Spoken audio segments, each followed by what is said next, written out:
Hi there guys, in this video I will show you how to remove suggested friends on Snapchat.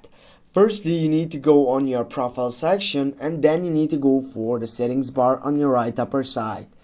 Right after that, what you need to do, just simply go to settings side and scroll down to find out the real section.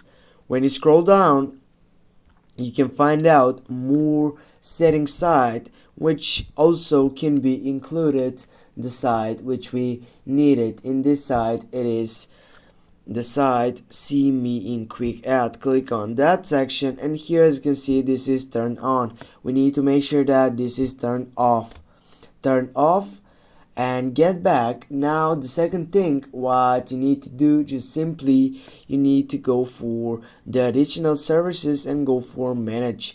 Now on the manage side, here you'll need to find the manage contacts, but if you can't find the manage contacts, as you can see on this side, just take a look down with scrolling up and scrolling down, and if you go for contact me, you can hear this is an option for who can contact you directly with snaps.